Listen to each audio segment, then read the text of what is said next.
Hey listeners, thanks for dropping in. I'm Christy. And I'm Melissa. And this is Buried Motives, where we dig deep into the details of some of the most gruesome dirtbag murderers.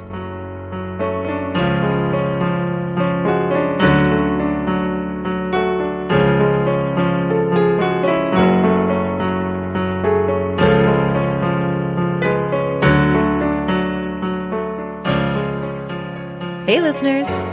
Welcome back to Buried Motives. We are glad you're joining us this week. We are super excited. It's Father's Day, and Christy has a case for us. I do. Father's Day in Canada is just around the corner, so we wanted to shout out all the amazing fathers and father figures out there. We appreciate all that you do for the people in your life. Is Father's Day different days in different countries? It is. So is Mother's Day. I did not know that. Yep. Yeah. I just thought that was a global thing. No, it's actually can differ. But for Canada, it's coming up this Sunday. And I feel like men can sometimes get a bad rap. But we know that there are so many good men out there. So to them and to the men in our own lives, we say thank you and happy Father's Day. Our male listeners have slowly increased since we started Buried Motives, and we think that is great. It is pretty awesome. But I'm guessing that you don't have a good father to tell us about for this case. That's an understatement. This is a true crime podcast, so we are going to be discussing a dirtbag dad today, which will involve the murder of a child. When I was researching for a case in Australia for my last episode, I also came across this one that I'm going to share with you today. So we are back in the Great Southern Land. Unlike the Lloyd Crosby case, which hasn't been extensively shared, today's case hit Australian headlines by storm. Everyone who heard this case, especially when it happened, were shocked and horrified. That being said, I personally was not familiar with this case, and I have to say up front that this case broke my heart. You've been talking about how emotional it made you. It really has. I have had a hard time holding back my emotions while researching this case and while preparing my notes. Is it because of the age of the victim, do you think? I'm not 100% sure what it is, and I haven't looked at my notes in at least a week, so maybe I'll be okay, but as you all know, Melissa and I both have cases that have affected us more than others, as I'm sure for our listeners as well. And this one is one of those cases for me. It just got under your skin. It literally broke my heart. Oh. It's going to stay with me for a long time. And I think that this case maybe bothers me so much because I know how much I trusted my own father as a little girl, and still I know he would be the last person on earth to harm me. And as a mother, having such indescribable love for my children, this case is unfathomable to me. I know it will stick with me for a long time, and I will try to hold back my tears, but I make no promises. I've been crying through every stage of this episode, so you've all been warned. We'll try to edit out what I can, but no guarantees. But if you cry, then I'll cry, because I can see you. That's true. Don't do it, Christy. Don't do it. Okay, I'm going to try to be strong, you guys, but I feel emotional already just because I know what I'm about to tell you. We'll see how it goes. This will age Melissa and I, but to start, do any of you listening remember New Year's Eve of Y2K? The year was turning 2000, and a lot of educated people essentially thought that the world was going to fall apart when the clock struck midnight and the year went from 1999 to 2000. Is that what you thought? No, I didn't think that. Okay.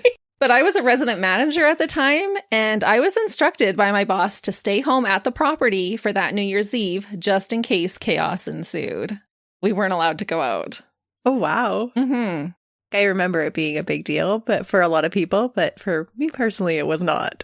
No, but I think a lot of people, especially in the computer industry, thought, we don't know what's going to happen to the computers when it hits 2000. Can it even hit 2000? Are the banks, is everything going to shut down? Right. On this memorable Millennium Eve, a couple decided to get married.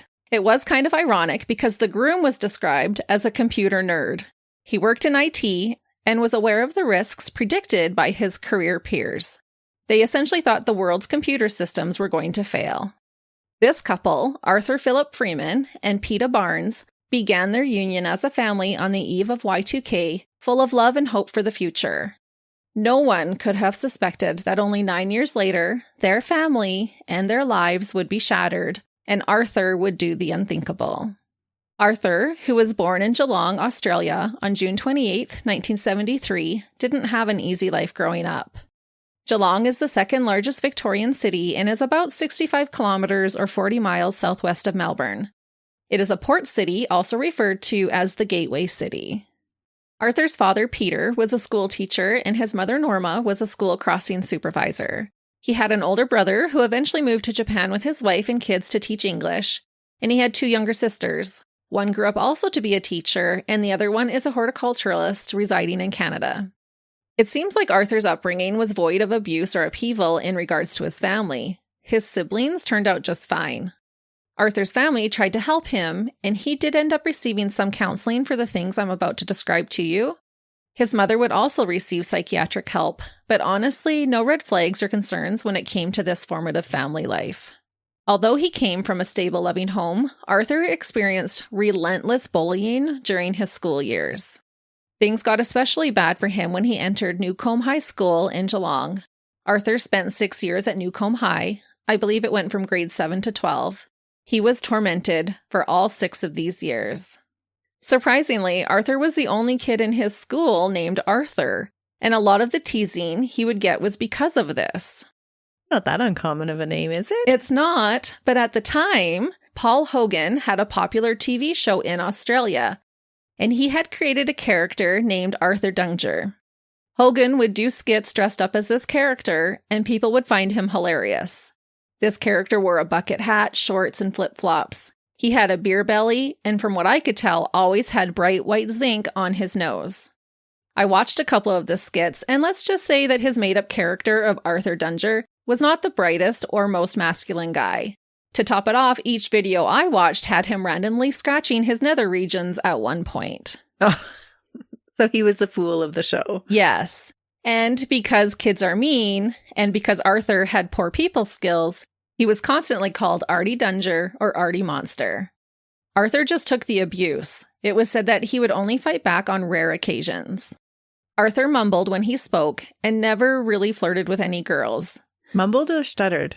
Mumbled. Okay. I know we've talked about a few stutterers, but I think his self-confidence was just so low, he mumbled under his breath. Okay. And the girls in the school were worried about risking their own reputations if they were seen talking to him. Arthur was also awkward around the other boys his age. He did have a small group that he hung out with, but he would kind of stand off to the side and not say much, just kind of observe what was going on. One of the friends that he did have at school later said that he thought Arthur was, quote, a ticking time bomb, because he either couldn't or wouldn't express his emotions. He said about Arthur, quote, part of me wonders whether he had mild Asperger's syndrome or something. He had a deep lack of any emotional intelligence. I never recall him saying, I understand how you feel, or anything that would suggest or imitate that he did. Maybe if he had seen someone at that age, maybe they could have diagnosed him with it. Well, this is sounding similar to my next week's dirtbag. Ooh, you have me curious about your case then. One student also later spoke about his time with Arthur at school. He said about Arthur, quote, that look. He'd get that stare. Bloody oath, it was scary.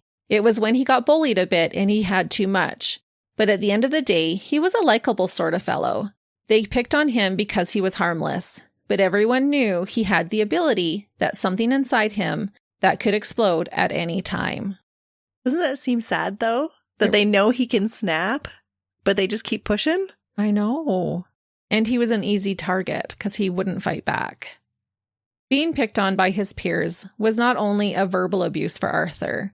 He would often be forced to stand on a rock in the playground, and he wouldn't be able to move until they gave him permission to. He would often stand in place for 20 plus minutes at a time, not allowed to get down from the rock. So basically, he would just stand there while the kids laughed and played around him, which is so cruel. What would they do if he got down off the rock? I don't think he did. They were threatening him. You better not get off that rock. You stay there. And he listened. He never challenged once? Not that I read of. He said it was very rare for him to fight back. Interesting. Mm-hmm. You think you would just have enough? Be like, no, I'm not standing here anymore, and get down. Yeah, you would think so, but Arthur didn't. And so it didn't just end with him standing on a rock. Some of these bullies also made ninja stars in their metalworking class to throw at Arthur and other kids that they picked on. Arthur was targeted for his name, his looks, and allegedly his smell. It was said that he stunk. Why? I don't know. I'm not sure if it was a hygiene issue or something else. It was just reported that he was smelly, which wouldn't have helped his case against mean kids. No, not at all. You'd never want to be the smelly kid. No. Some people just can't help it, but it is sad to be the smelly kid. I'm guessing. Hopefully I wasn't the smelly kid. No one has ever told me I'm smelly, but you never know. Am I the smelly kid, Melissa? I'm not saying anything, Christy. Oh, get out. No. I do always tell my kids that, though. Go and shower. You do not want to be the smelly kid, because it seems like there is always a smelly kid.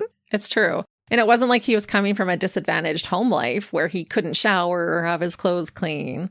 Right. So I don't know if it was a hormonal thing or if it was just a hygiene issue. Interesting. But that still doesn't mean that people have to be mean to him about it. No, not at all. In 1986, when Arthur was 13, he wrote a poem called Feelings. In this poem, he described fear as being in a maze with a tiger behind you. He said, quote, "You run for your life, then the tiger jumps you." To me, this might suggest a feeling of not only fear, but hopelessness as well. You can run, but you will fail. During his time at school, Arthur was said to be athletic. It was likely what got him through. He lifted weights and played football. He was also part of a school bike group, sometimes riding 100 kilometers at a time. Kids from his school would later say that he would try any sport. And speaking of sports, an interesting side fact about Arthur's time at school is that he went to school with Ben Graham. Ben Graham was a professional Australian rules footballer who ended up playing for the American NFL. He was a punter for both the Detroit Lions and the Arizona Cardinals. Arthur and Ben connected while in university through a mutual friend. Less than a week after Arthur committed murder, Ben played in the NFL Super Bowl. And in case you're wondering, the game ended 27-23 with Pittsburgh Steelers beating the Arizona Cardinals. But I thought, what a contrast between these two boys who went to school together. Despite his challenging school days, things did start to take a turn for the better once he hit university. Arthur developed two good friends during this time at university, and both of these friends would later be called to testify against him during his trial. It's so interesting. The friends you make at university can really affect which path you choose. True. But I think these were good friends, and he still chose a dirtbag road. Arthur attended Deakin University in Geelong. At first, Arthur spent a year studying aquatic science, but then switched and eventually earned a Bachelor of Computer Science honors degree. After graduating, he found an IT job at RMIT's Aeronautics campus in Fisherman's Bend. During university, Arthur pursued his interest in cars and racing. He would buy Ford Escorts and then prepare them with his friends for autocross racing. Sounds like a fun weekend activity. Totally. They would go out for drinks, he would stay up until 5 a.m. playing on the PlayStation, grab a quick nap, and then get up and go to work at 8 a.m. He was making up for lost time and enjoying his 20s. Oh, that's a really quick nap. It is. Reminds me of motherhood. Arthur would continue to do things that he enjoyed. He played tennis weekly, he worked on cars, went on bike rides, ski trips, and still enjoyed a beer or two with friends. He was described as an ordinary guy. In 1998, when he would have been around 25 years old, Arthur met his future wife, Peta Barnes. Peta was an ambitious human resource rep. The two met and quickly fell in love and moved in with one another. They found a place in North Richmond, which is an inner-city suburb of Melbourne, Victoria. The couple were living here when they were married on December 31st, 1999. Within weeks of their wedding, the couple moved to London on January 17th, 2000 for a well-paying IT job offer that Arthur had received. He was said to be a fantastic database administrator. All three of Arthur and Peta's children would be born in London. A son, Benjamin Eric, was born on February 1st, 2002. He was followed by a daughter, Darcey Iris, on February 11th, 2004. And their last child was also a son, Jonathan Jackson, whom they called Jack, born on February 24th, 2006. And I don't know if you noticed, but all of their children were born in the month of February. This must mean that the month of May was historically a good month for the couple. They're very well spaced. Yes. 2 years apart every February. Arthur was a good dad. In addition to many other things, he enjoyed playing beach soccer and tennis with the kids, and loved taking little Darcey to her ballet lessons. Things were going well for the family, and Arthur was in the process of getting his permanent residency in Britain. However, now a family of 5, PETA felt that their children should be educated in one system, and so they left London and moved back to Australia, settling in Hawthorne. Sadly, things were far from sunshine and rainbows when they returned to their homeland. Arthur had a hard time finding a job at first and began to suffer from constant mood swings. The couple rented a home in Hawthorne, a suburb not far from Melbourne. PETA was able to find a job easily, and so for a time, Arthur stayed home to tend to their children.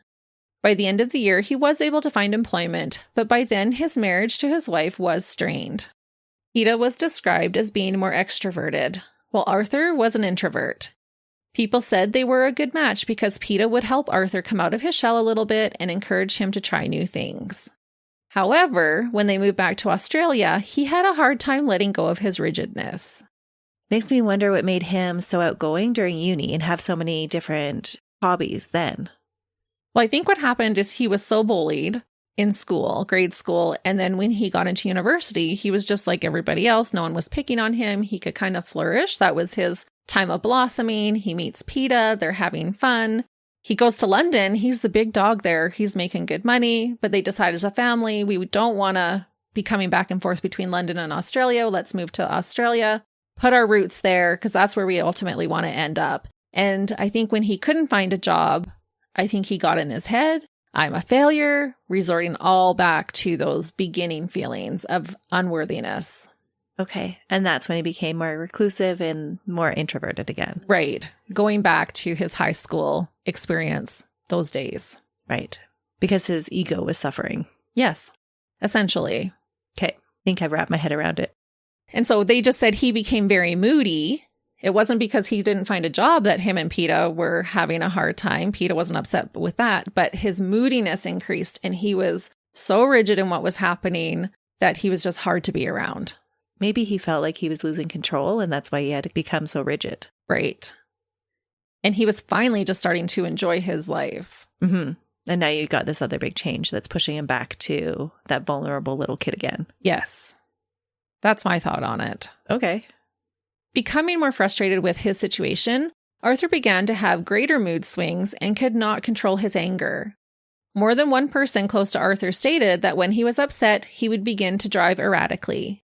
Arthur was resisting the changes in his life that were out of his control and was said to suffer from depression. Arthur did not have the emotional intelligence to separate his feelings from the way he treated those around him, especially his wife. He was becoming unkind in certain situations.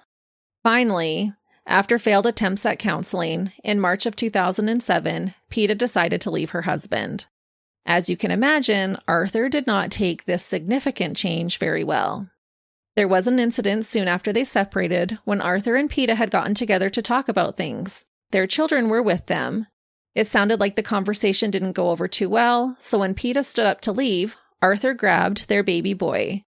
PETA said she was afraid that he was going to hurt their baby by throwing him into the fireplace. PETA had to bite him to get 1-year-old Jack out of his grasp. While this altercation was taking place, PETA's mother smashed a metal stroller against Arthur's back to help her daughter. Needless to say, the police were called and the incident was reported. Oh, wow. Mm-hmm.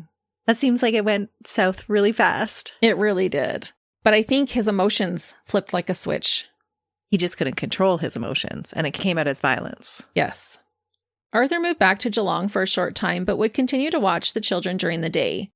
Soon he got himself an apartment in Hawthorne, and the couple started to share custody of their 3 children. PETA, however, still had a looming fear that Arthur might hurt their children. She went to a local clinic in 2007 and 2008, sharing concerns with the doctors there that she worried Arthur might hurt the kids. Neither of these GPs believed that the kids were in imminent danger, and so neither one reported her concerns to the authorities. Arthur and PETA divorced in June of 2008, but he could not bring himself to take off his wedding ring. 2 months later, in August, Arthur had to go back to the UK to sort out his residency application. He was trying to obtain a British passport. While there, he stayed with friends, and they described him as being, quote, clearly depressed, paranoid, and obsessive. Arthur was unable to get a British passport, as he had hoped, and so he returned to Australia near the end of 2008 and continued to evenly share custody of their children with his wife. Maybe call it mother's intuition, but things still didn't sit right with PETA. She went to a third doctor and told them that she was worried her ex-husband was going to hurt their 3 small children. This doctor followed suit with the previous doctors and ignored her concerns. The doctor assumed that since she had reported her husband to the police, and since she had a lawyer for the custody dispute, things were already being taken care of. Which I think is a logical assumption. If the police are involved and the courts are involved, I think the doctor would think that, yeah, okay, somebody's handling this. Yeah, I can see it, but we are going to talk more about this because change does happen. It was found as a fault. All 3 of these doctors had seen Arthur with the kids when he would bring them in for appointments and didn't peg him as a violent man. I understand that this would be a very difficult thing for a doctor to assess, and it would be hard to know what would warrant further discussion or investigation and a call to authorities. I feel bad for these doctors, in hindsight, who have to live with the calls that they made to ignore a mother's plea, right or wrong.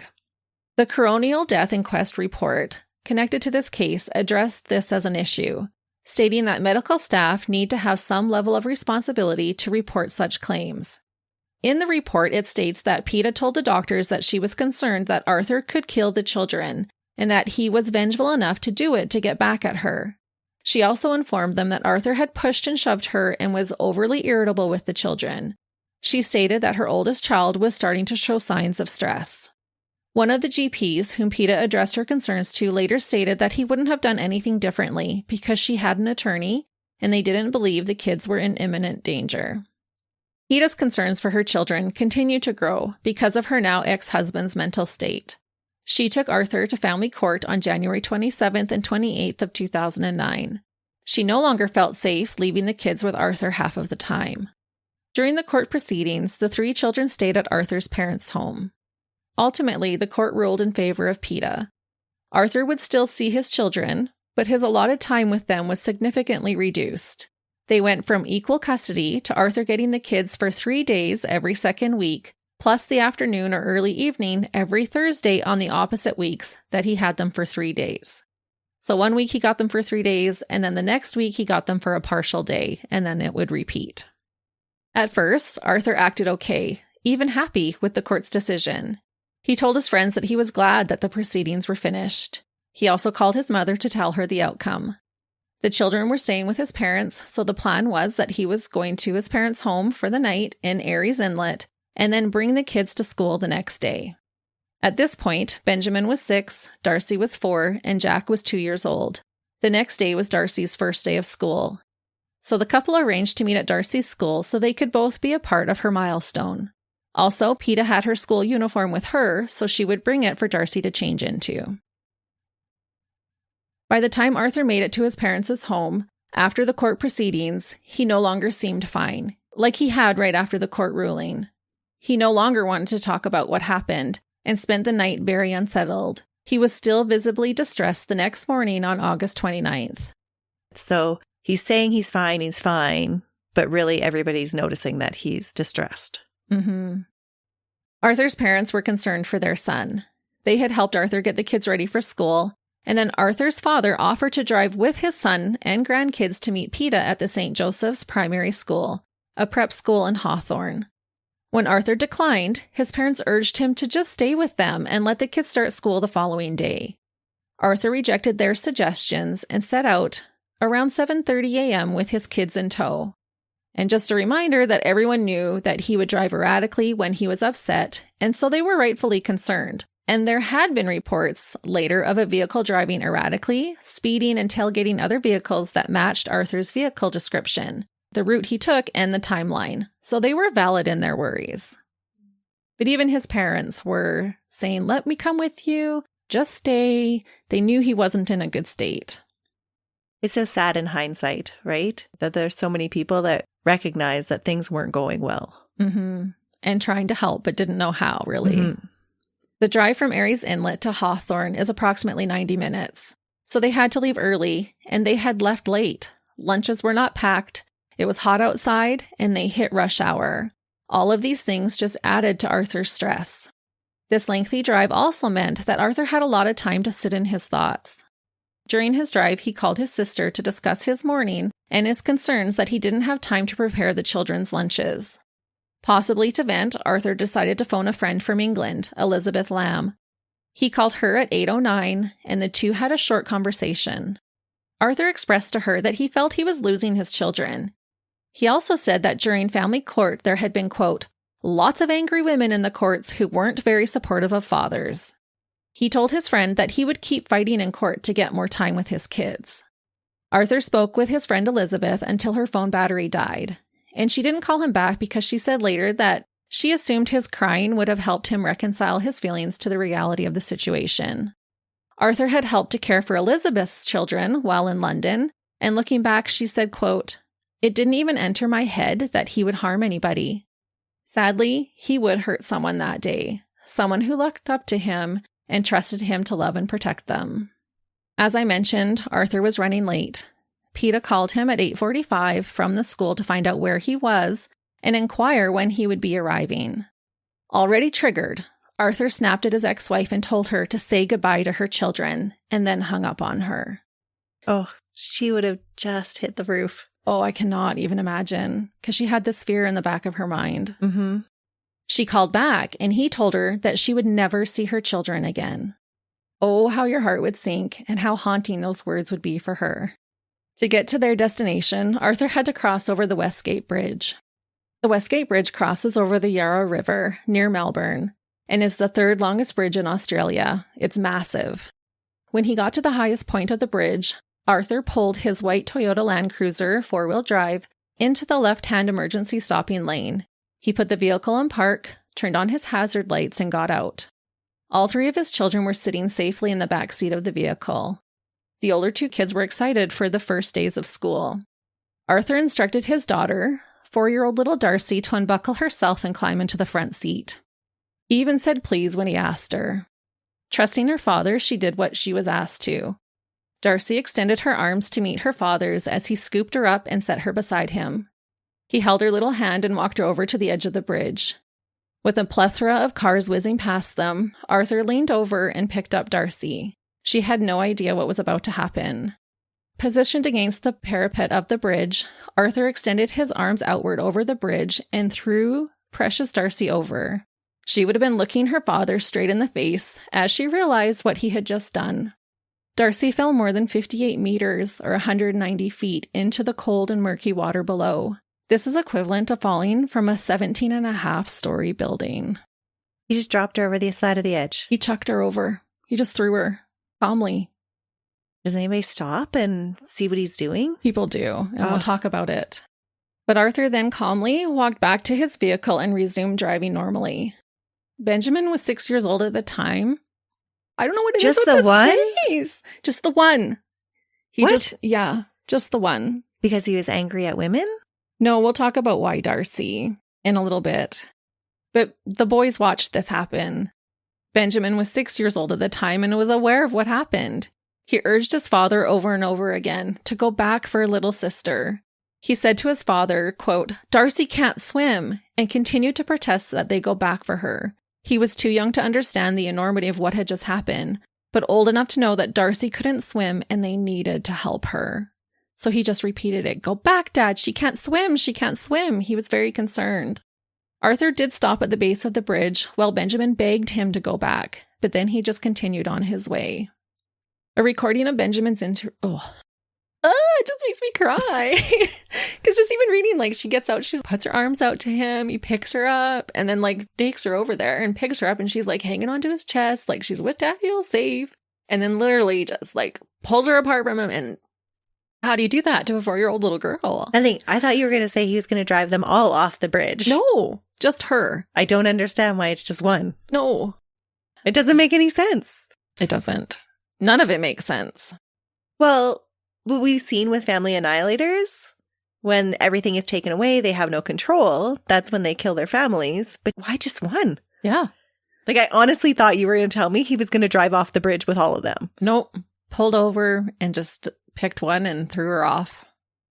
A recording of Benjamin's interview with the police later would be played during Arthur's trial.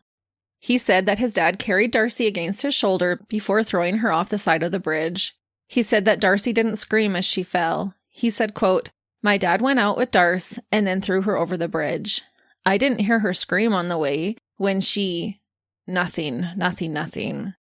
He couldn't even bring himself to say it. No, he couldn't. Oh, the trauma. I know, 6 years old. During the interview, he said about the situation afterwards, quote, "I said go back and get her, and Dad keeps driving. Then I said, Darcey can't swim, and then Dad would just keep on driving. Didn't go back to get her. I kept saying it over and over again, and he never did it." This big brother also told police that he was playing games with Darcey in the back seat moments before his father pulled over. Benjamin told the police that, quote, "We kept on driving, and then we went to this weird funny place, and then we kept on swapping rooms till we went to the toy room." This weird place was the Commonwealth Law Courts building. In a trance-like state, Arthur drove from the bridge to the building on the corner of William and Latrobe Street, where he had just been the day prior for his custody hearing. He parked his car down the street lawfully. He carried 2-year-old Jack in his arms and led 6-year-old Benjamin by the hand into the building at around 10:30 a.m. Once inside, Arthur tried to hand Jack to a security guard and said, "Take my son."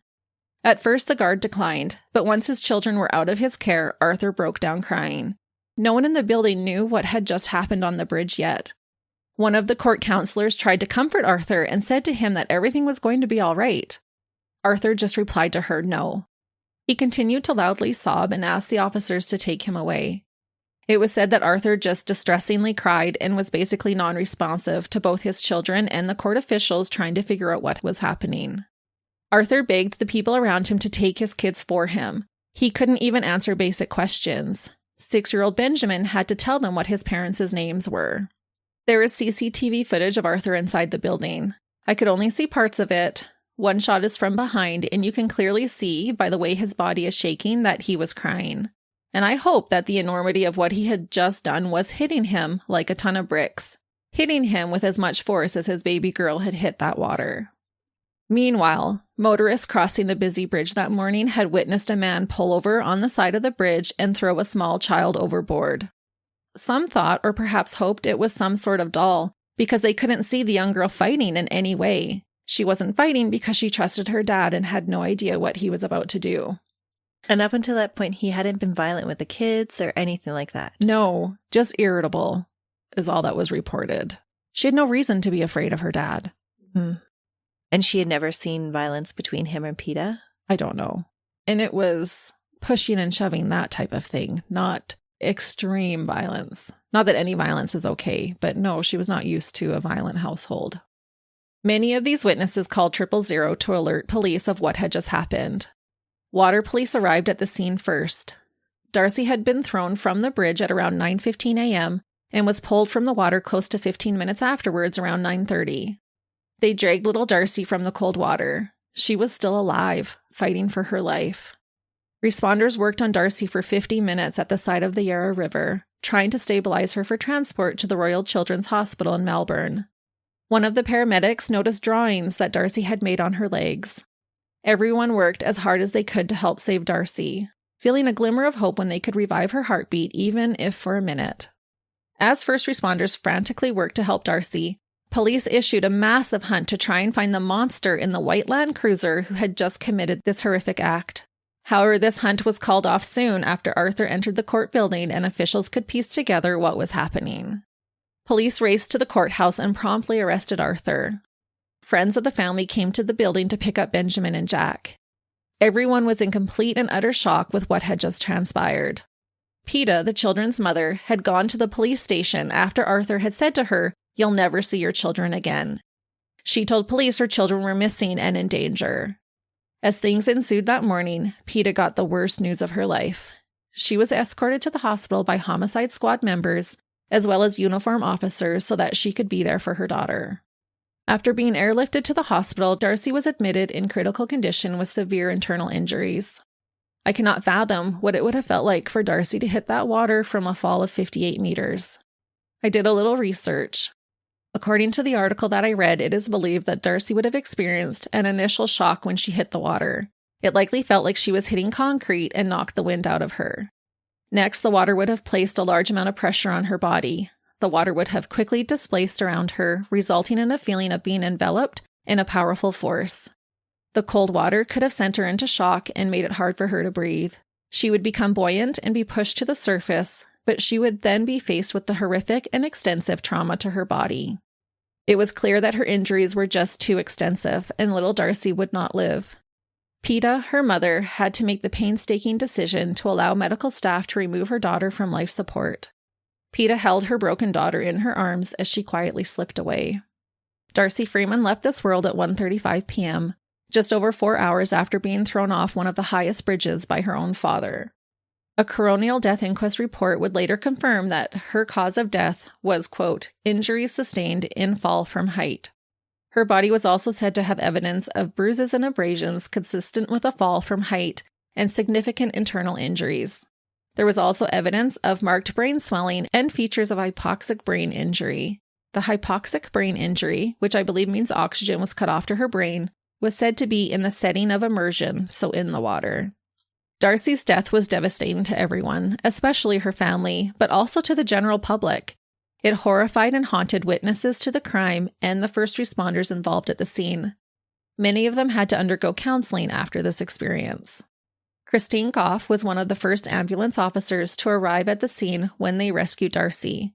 She said about her experience, quote, I asked Darcey to fight to live, but she could not. I begged her verbally not to give up, but her body had.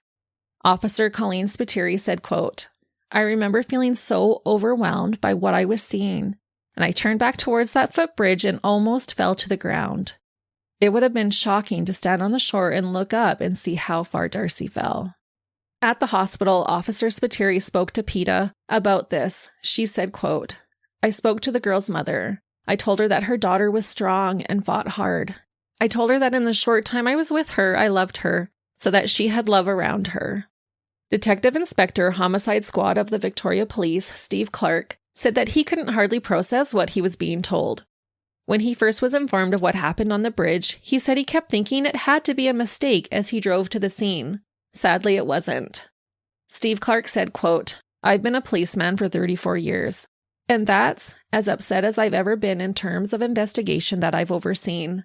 Everyone involved was absolutely devastated. Witnesses have also stated how traumatizing it was to witness a father so calmly walk up to the side of the bridge and throw his daughter off like he was discarding trash. They said that afterwards, he looked over the bridge for a moment and then just got back into his car and started to drive. One witness stated, quote, I see it every time I drive over the bridge. There was no hesitation of him lifting the child and throwing the child over. There was no reservation or second thought. Another witness would later testify at Arthur's trial about seeing Darcey be dropped over the railing of the bridge. He said, quote, the man put both his arms on the railing, looked over the side of the railing for a couple of seconds, then just casually walked back to his vehicle. I was trying to comprehend what I'd seen, what I thought I'd seen. Comprehension just wouldn't allow it. Arthur had made his crime a public one when he murdered his daughter in plain sight on a busy bridge during the morning rush hour commute. Before we carry on to the legalities of this case, I want to share a few things about 4-year-old Darcey. I found a write-up about Darcey's personality that I found on Find a Grave. It reads, quote, born on February 11, 2004, Darcey's life was a mosaic of joyous moments and youthful discoveries. She was a spirited young soul, known for her love of the simple pleasures of childhood. Playing chasey at her kinder, delighting in the bouncy exuberance of a trampoline, and dancing with the carefree abandon only a child can truly embody. Darcey had a strong will and a determined nature, traits that promised a future of bold dreams and achievements. Her love for her family was evident in the way she adored her brothers, Ben and Jack. This love was a beacon of light in their lives, a testament to the bond shared by siblings. Her mother, PETA, fondly recalls Darcey's laughter and the joy she brought into their lives, a sentiment echoed by all who had the fortune of knowing her. Darcey was said to be independent, joyful, and happy. She was energetic and curious about the things around her. I read that she loved a song called Tie Me Kangaroo Down Sport. It sounds like it's an Australian classic. I listened to it and it is so upbeat, just like Darcey. The eerie thing about this song is that it's about an Australian stockman who is dying and gives instructions to his friends how to take care of his affairs after he's gone. That's a unique theme for a children's song. Yes, but it is very catchy. The song itself has spurred controversy since it was released in 1957, but regardless, it was one of Darcey's favorites. I am sure because of its happy, catchy tune. Darcey loved ballet and would often spontaneously start singing and dancing. Her older brother called her Little Darce, and heartbreakingly, she was said to always seek out hugs from her dad. When Arthur was first arrested, he was said to be catatonic. He could hardly utter a word and was almost like he was sleepwalking. He couldn't even wipe his dripping nose as he cried. His children tried to get his attention when they were at the courtroom, but Arthur just stood there, staring and shaking while he sobbed. A court psychologist who was there described him as being in a frozen state, and officials felt he was in acute psychiatric distress. He was said to be an extreme case of dissociation. At first, he was found unfit to be interviewed, and doctors were concerned that he could be suicidal, so he wasn't officially questioned right away about what had just transpired. They tried, but to no avail. That being said, being the utter dirtbag that he is, it didn't take long for Arthur to lawyer up and try to find a way out of facing the consequences of his actions. He pleaded not guilty to the murder of his daughter and wanted to use the argument of mental impairment as his defense. The prosecution got to work on this case. It came to light that Arthur was fearful that PETA was going to take the kids away from him and move to Perth. He was also upset that PETA had allegedly transferred more than $300,000 out of their joint account. He worried he wouldn't have money to take care of the kids. But I do want to say that I read in a court document that during the custody hearing, PETA was ordered to pay Arthur $15,000. So I'm sure they had evened out all the financial discrepancies between the couple. Regardless, to save money, Arthur had hand-built beds and dressers for the children and scavenged washing machine parts for money. Arthur also claimed that PETA got in the way of him speaking with his children while he was in the UK after they split. It was said that Arthur had become very bitter about his situation with PETA. Peter, Arthur's father, gave statements that his son's mental health had severely deteriorated since 2007. He said his son had become paranoid, confused, and anxious. As parents, they tried to help their son seek professional help, but Arthur refused. Peter also said that despite this, he and his wife did not have any indication that their grandchildren were in danger. I don't think any parent would want to believe this about their son, and I feel like he was being truthful in his statements and not trying to make excuses for his son at all. He was very sincere about it. They would just feel so awful. It came out that Arthur was rigid in his thinking and almost ritualistic in things, like collecting receipts pertaining to the kids, meal times, and doing dishes. However, on the flip side, his house was said to be messy with clothes and toys all over the place. His parents would come and help him clean. When police searched Arthur's home, they found a sticky note on his TV that he seemed to have written to himself in third person. It read, quote, "Keeping a clear head," and, quote, "Big fight on your hands." The defense argued that Arthur felt bullied and threatened by the custody battle proceedings. He had been bullied relentlessly as a youth, and so this feeling of being out of control was triggering for him. He thought the world, especially women, were against him. Arthur's lawyer, David Breastman, argued that Arthur was unable to distinguish between right and wrong and was mentally ill when he killed Darcey. Arthur claimed that he had no recollection of speaking to PETA that morning and telling her that she would never see her kids again.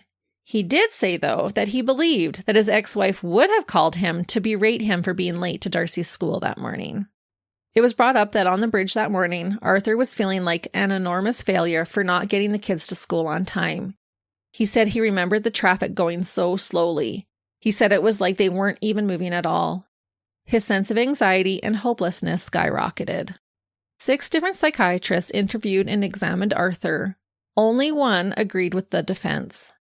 Yvonne Skinner is a consultant psychiatrist who had handled over 80 cases previous to this one involving a parent killing their child, and she disagreed with the defense. She concluded that Arthur killed his daughter out of, quote, spousal revenge. Spousal revenge involves one parent using their child as a weapon of retribution. The child is not the cause of the violent rage, but used as collateral damage, so to speak. Experts questioned, why Darcey? Just like you questioned. The couple had 3 children. Why did Arthur single out his daughter? It is speculated that Darcey was closer to her mother. He knew it would cut deep for PETA. Also, during the custody hearing, Darcey's, quote, educational and social needs were one of the deciding factors in awarding PETA majority custody of their children. So Darcey would have done better with her mom. Right. And Darcey was a mommy's girl. So he knew that that would hurt. And maybe he blamed her a little bit. During the custody hearing, it was also brought up that Arthur had a history of domestic violence towards PETA while they were married. A psychologist who examined Arthur stated that he had, quote, chronic personality and interpersonal problems that are caused by a tendency to irrationality, contradiction, and denial of responsibility. During this custody hearing, psychologists assessed that the children would be better off essentially in the majority care of their mother. Afterwards, Arthur told a friend that he was going to take a personal development course to basically prove to the experts that he was fit to care for his children.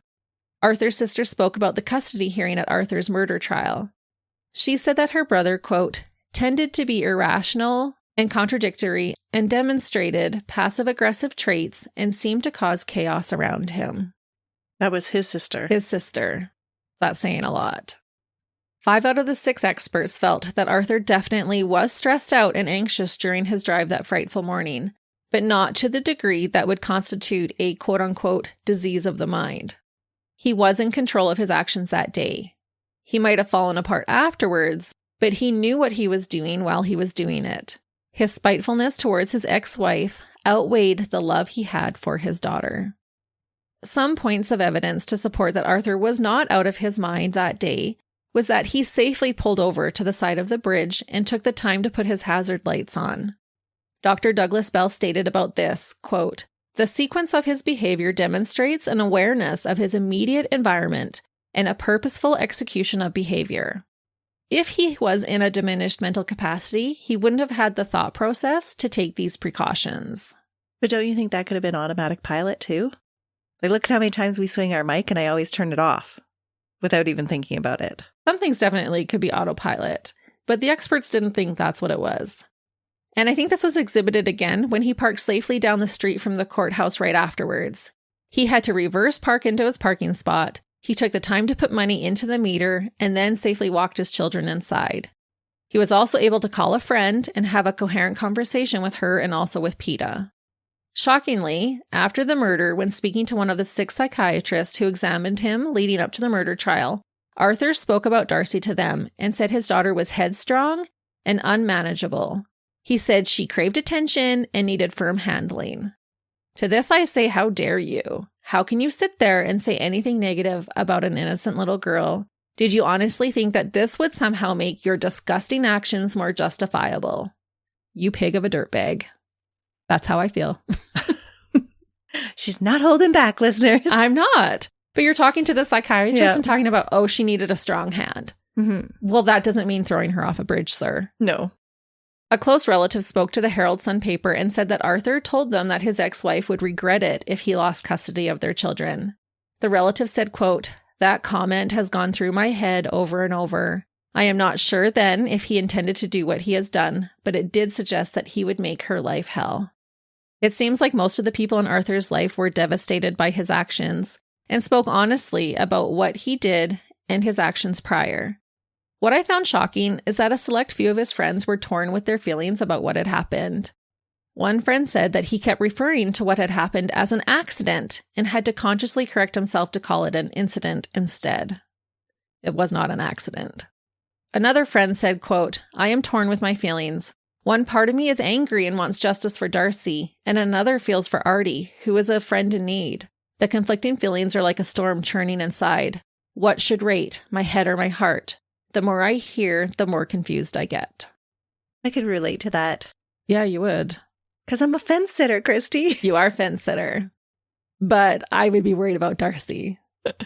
Not you. If you had done that, I would still be worried about you, but I wouldn't be calling it an accident. I wouldn't try to justify what you had done. No, but I could still have compassion for the person that did it. Like, I can see how it evolved. Oh, absolutely. You can feel both. Yeah. It is always both. You can feel compassion for this person and also feel anger and want justice for Darcey. Mm-hmm. and feel that he has to live with that regret and that inner turmoil the rest of his life. Oh, definitely. And they're just being honest about what they feel, right? Totally. Yeah. Well, I think everyone would have been in shock. Mm-hmm. That's not something that you hear happening. No. After a 19-day jury trial and 5 days of deliberation from 7 women and 5 men of his peers, Arthur was found guilty. This case almost ended in a mistrial. It was hard for the jury to decide if Arthur was mad or just bad. The judge had to guide them in their proceedings. It was said that he was meticulous in giving proper attention to every detail of the case. While deliberating, the jury kept asking questions, and the judge would answer appropriately with the proper legal jargon. Finally, on the last night, he asked the jury to stay and try to reach a consensus. The jury typically left at around 4:30 p.m., and at around 7 o'clock p.m., the jury sought more clarification from the judge. He decided to be direct and put their task into more plain terms. He basically said, if it's not this, then it is this. And then they returned 40 minutes later with a unanimous vote. What were the 2 options that he gave them? Rather he was insane and isn't responsible for killing her, or he was coherent and knew what he was doing. On April 11, 2011, Supreme Court Justice Paul Coughlin sentenced Arthur Philip Freeman to life in jail with a non-parole period of 32 years for the death of his daughter, Darcey Iris Freeman. This was a large sentence for an Australian murder case. Interestingly, this sentence given by the judge was aired live on the radio. The decision to do this was because of the devastation that Darcey's case had caused Melbourne and the people of Australia. The intention was to aid in giving the public closure. But I've never heard of that before. No, that's a huge impact. Yeah, I can just see all the people in the Melbourne area on the edge of their seats listening to this. Justice Coughlin said that he had not witnessed anything that suggested Arthur felt remorse for what he did to his daughter. He said to Arthur, quote, "You are yet to say sorry for what you have done. Your attitude to these matters remains self-centered. I regard your prospects of rehabilitation as bleak. Whatever happens, you will spend what many consider will be the best years of your life in prison." Arthur was 34 at the time of the sentencing. His earliest parole date is January 29, 2041, when Arthur will be 67 years old. But let's hope he never gets out. He just has so many narcissistic tendencies that he only ever sees the world from his point of view. Right. It seems like as a child, he had this need to please others, right? Mm-hmm. And that's why he would follow what the bullies said, wouldn't stick up to them, wouldn't say anything for himself. Right, would stand on the rock for 20 minutes. That's right. And then it just seems like he's viewing everything from his own perspective, like he's the victim. Right. And I can't admit that I'm a dirtbag, because then that looks bad on me. Right. But I bet you he doesn't even see it that way. He probably justifies it by saying all of these people did all of these things to me, just like he was able to admit that PETA would have ragged him out for being late instead of being able to admit what he did. Everything's everybody else's problem, which is so common in a narcissist. And it's such a sick and twisted way to look at what you've done. Mm-hmm. For the judge to basically be upset that you have not even shown any remorse says a lot. Mm-hmm. So do you think the disassociated state afterwards was all made up?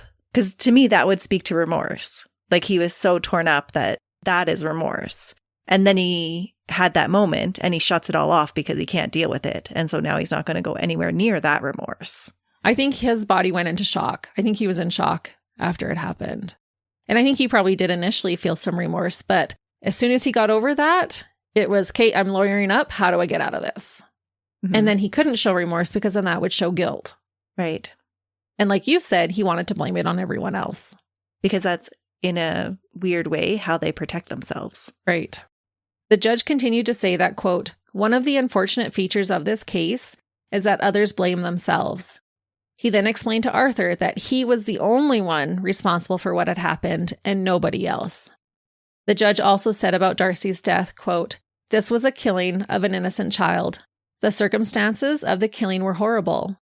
The throwing of your 4-year-old from a bridge more than 58 meters above the ground could not be more horrible.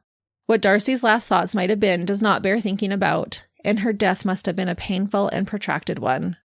He continued to explain that this murder was, quote, "a fundamental breach of trust, and was an attack on the institution of a family, He also alluded that the murder was especially heinous because he did it in the presence of his other 2 children, Darcey's brothers. His sons also likely heard their father tell their mother that she would never see them again. This case was so horrific that at the end of sentencing, the judge excused all jury members from being called to sit on another jury for at least a 10-year period. Which I don't know if that happens often, but I found that an interesting fact of the case. Yeah. That is interesting. Mm-hmm. I would have thought, you're good for life now. You don't have to do this again. Yeah. Considering, how often do they have to sit on a jury? I don't know. You wouldn't think it would happen, but he wanted to make sure that they were good for at least 10 years. You've done your duty. Arthur did not handle the news of his sentencing very well. At first, he sat emotionless as the 40-minute sentencing statement was given. Then, all of a sudden, he backed himself into a corner and started screaming.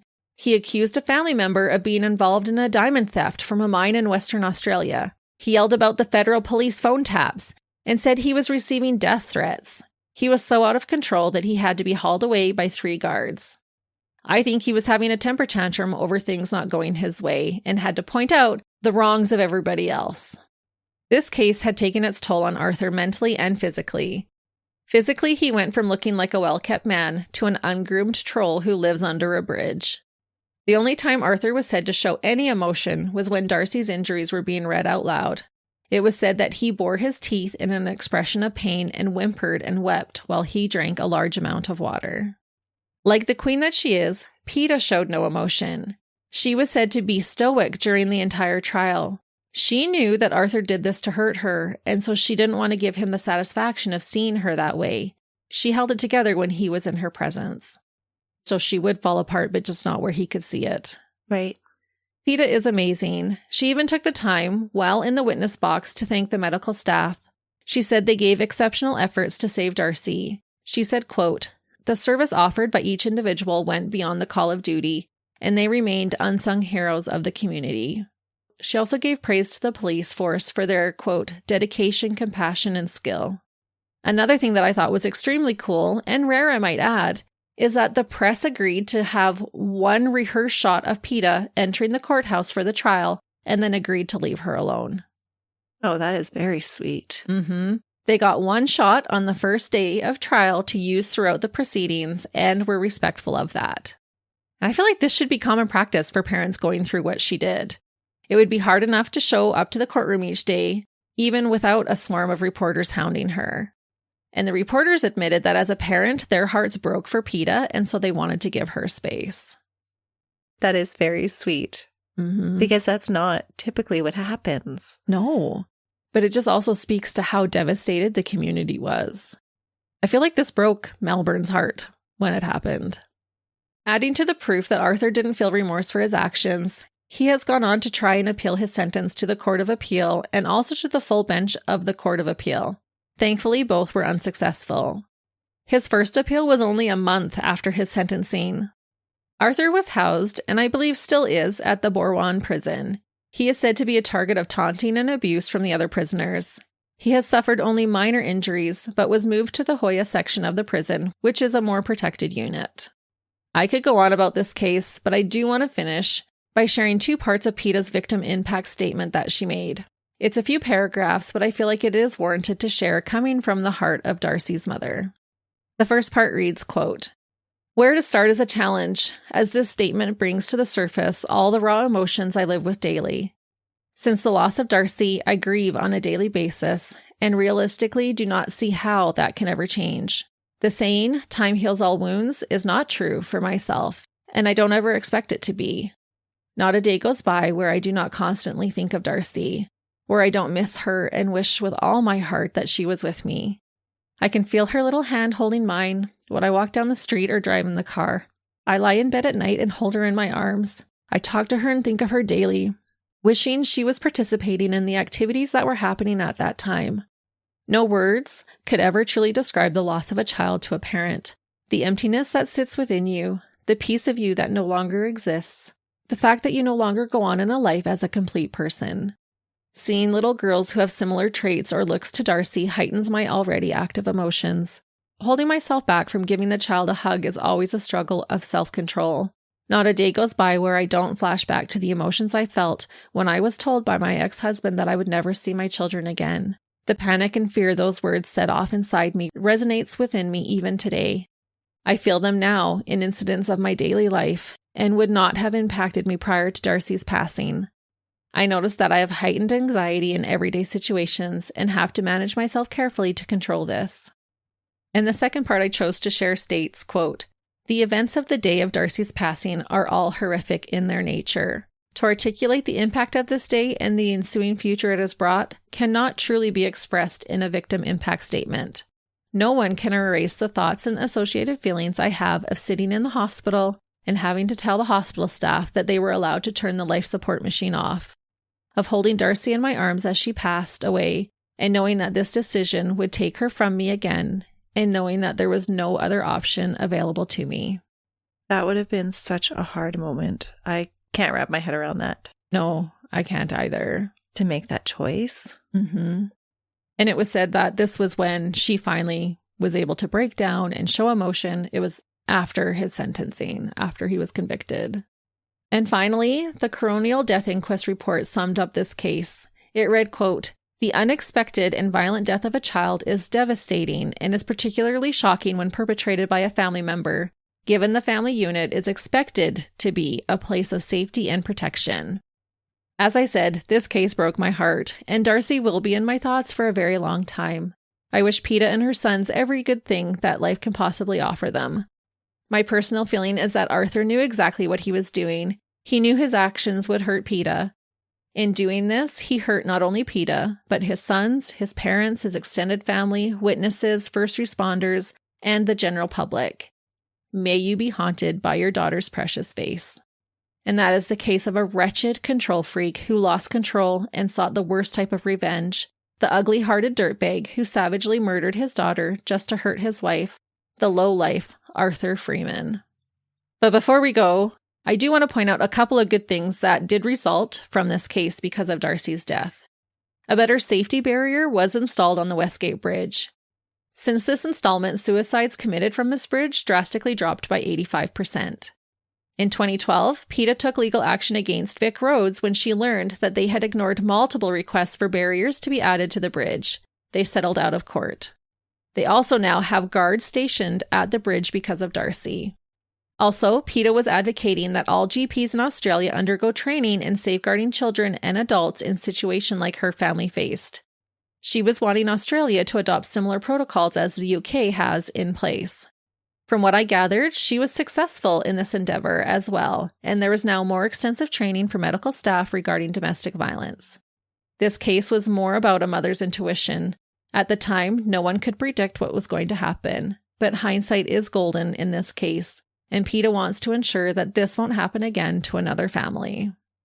It is so sad looking at hindsight. Mm-hmm. And it's good that it brought about change. I know here in Canada, we do have domestic violence training, and we're told to ask at every contact about it. And we're given a little bit of training on how and where to refer people to. It's not always perfect, but at least it's something. It's true. It's definitely needed. I know even for myself, when I've gone to the ER, I'm often asked if that's a concern with every visit. It's shocking what an impact one dirtbag can have on a whole community. Mm-hmm. The victims of this case was so far-reaching. I know it shook Australia at the time, and it has shaken me now, and I know that it will for a long time. It's just one of those cases that's going to stick with you. And next week, we're going to talk about a father under a completely different light. Oh, a good one. A good one. Well, I look forward to hearing about a father who is not a dirtbag like Arthur Freeman. So please join us then when Melissa brings us that case. Until then, see ya. Bye.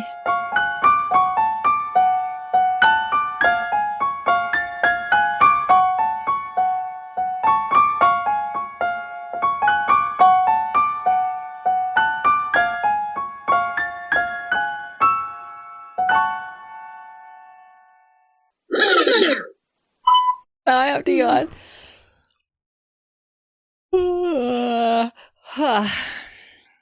Have you ever, like, when you're editing, you hear the yawn and then you yawn? Does it make you yawn? No? It does me every time. I don't think so. It does. Then I'm like, I wonder if we've ever made a listener yawn. Okay, one more yawn. I'm not fully awake yet. Quit yawning. Now I feel like I have to yawn again. I'm an easily influenced yawner. Even if I just like see someone yawn, then I feel like I gotta yawn. Really? Yeah, even without the sound. Oh. Mm-hmm. I am not that way. I am not easily influenced. No, my brain's like, oh, we're yawning. Okay.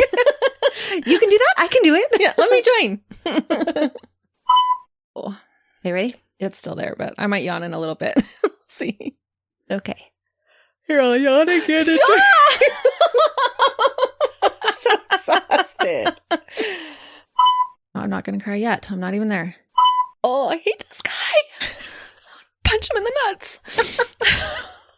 I hate him. Oh, okay. I feel like I could like bawl right now. Like I'm holding it in. Like, when you can just like let it all out. Oh, I can't see my nose. Okay, I can do it. At first, responders frantically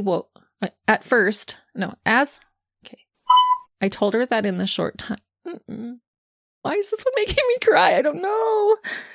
Oh, I got through that part. Which I thought was That is very sweet. Sorry. That's making me cry. Yeah, that's what's gonna make me cry.